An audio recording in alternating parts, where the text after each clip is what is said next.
नमस्कार, city post के इस खास पेशकश में आपका स्वागत है। मैं हूं श्रीकांत प्रत्युष। आपको पता है चुनावी साल है, हर पार्टी चुनाव की तैयारी में जुटी हुई है, लेकिन कांग्रेस थोड़ा सुस्त दिख रही है, ढीला दिख रही है। कांग्रेस पार्टी के प्रदेश अध्यक्ष मदन मोहन झा जो काफी एक्टिव रहते हैं, क्यों ढीला पड़े हैं? महागठबंधन में रार मची हुई है उस वजह से, और क्या कारण है? सब लोग पार्टी तैयारी में लग गया, चुनाव में सब लोग सभा कर रहा है, यात्रा कर रहा है, कांग्रेस पार्टी कुछ नहीं कर रही है। नहीं, कांग्रेस पार्टी कैसे नहीं कर रही है? आप जानते हैं, आज भी आप जानकारी लीजिए। हमारे दो प्रभारी हैं, एक तो शक्ति सिंह गोहिल साहब हैं। हमारे प्रभारियों को दो पार्ट में बांट दिया गया है। जिला में तो अपना कार्यक्रम चल ही रहा है सब जगह।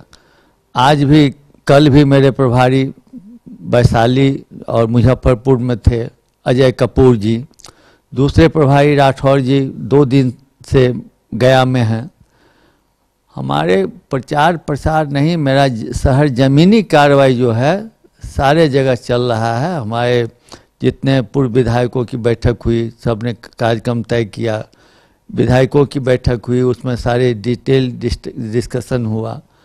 मैं समझता हूँ कांग्रेस पार्टी का कार्यक्रम जो है, अन्य पार्टी का कार्यक्रम शुरू हुआ है, मेरा तो लगातार चल रहा है। लेकिन आपके जो भी प्रभारी हैं उनका बयान आ रहा है, वो कह रहे हैं कि तेजस्वी यादव को अभी महागठबंधन का नेता नहीं चुना गया है और कोऑर्डिनेशन कमेटी बनेगी तभी चुना जाएगा या कुछ तय होगा। नहीं, इसमें तो सही कह रहे हैं। तेजस्वी जी, हमारे आरजेडी ने उनको अपना मुख्यमंत्री का चेहरा, या विरोधी दल के नेता हैं तो उनको मुख्यमंत्री का चेहरा चुना है।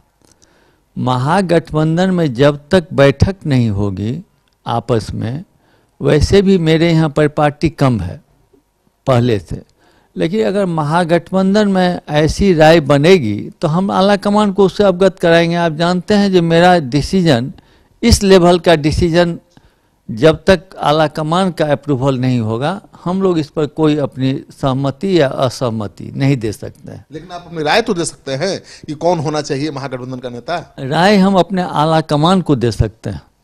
यहाँ पार्टी के कार्यकर्ता लगातार पोस्टर जारी कर रहे हैं कि रघुवंश सिंह लीड करें या मदन मोहन झा लीड करें। आप कह रहे हैं कि हम राय नहीं दे सकते। नहीं, आप किसी कार्यकर्ता का अगर मान लीजिए ये राय है तो अलग है, लेकिन उसको आप पार्टी का डिसीजन नहीं मान सकते हैं। कोई मदन मोहन झा जी का नाम कहें या रघुवंश बाबू का नाम कहें तो ये मेरे पार्टी का डिसीजन। पार्टी रघुवंश बाबू रहेंगे, लीड करेंगे तो कितना फायदा मिलेगा महागठबंधन को? नहीं, ये तो हमारे जब बैठ के बात करेंगे इस पर, चूंकि मेरा बात जो होगा वो दूसरे तरह का होगा, इसलिए हम बिना वजह कोई बात नहीं बोलते हैं।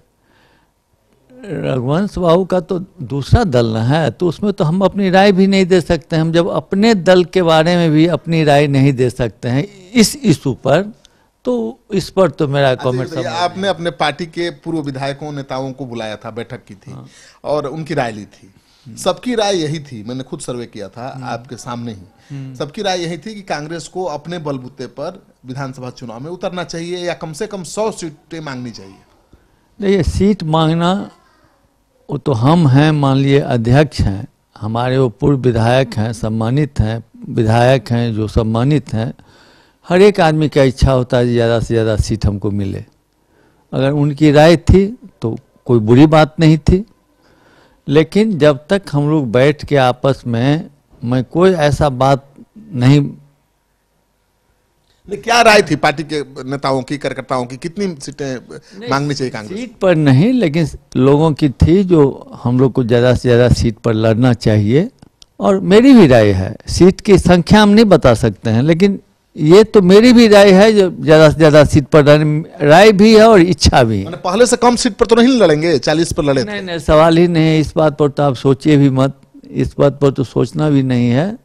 सीट तो बढ़ना ही है, लेकिन कितना जाएगा, क्या जाएगा, जब हम लोग आपस में बैठेंगे तब बातचीत करेंगे। तेजस्वी यादव से बात क्यों नहीं करते कि कोऑर्डिनेशन कमेटी बनाइए?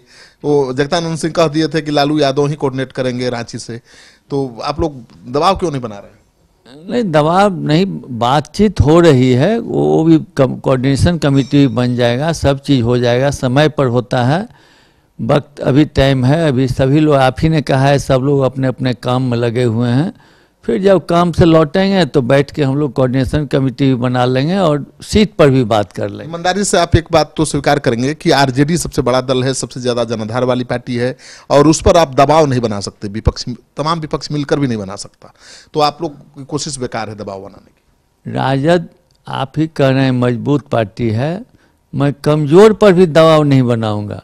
सारा लोग सद्भावना से, जो आप जिनको कमजोर मानते हैं उनको भी हम कोऑर्डिनेशन से रखेंगे। आप ही कह रहे हैं कोऑर्डिनेशन कमेटी, कोऑर्डिनेशन में फिर दबाव कहाँ बनता है? कहाँ बन रहा है कमेटी?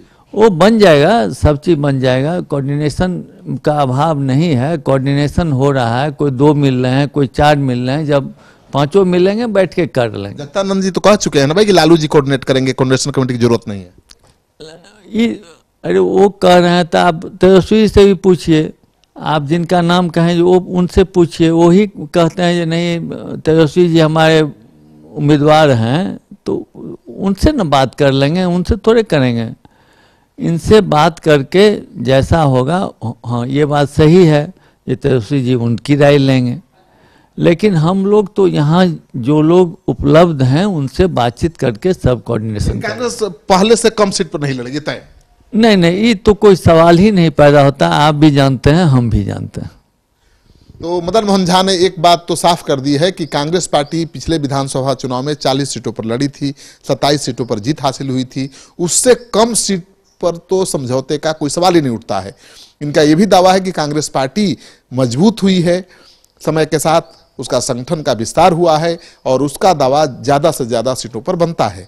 और कांग्रेस पार्टी की जो बैठक हुई थी कार्यकर्ताओं की, पूर्व विधायकों की, सबकी एक ही मांग थी कि पार्टी कम से कम 100 सीटों पर चुनाव लड़े। क्या तेजस्वी यादव कांग्रेस पार्टी को 100 सीट देंगे? यह सबसे बड़ा सवाल है जिसका जवाब तो केवल तेजस्वी यादव ही दे सकता है। हमें भी इंतजार है, आपको भी इंतजार करना चाहिए। अगर ये साक्षात्कार अच्छा लगे तो इसको खूब शेयर करिए दोस्तों के साथ।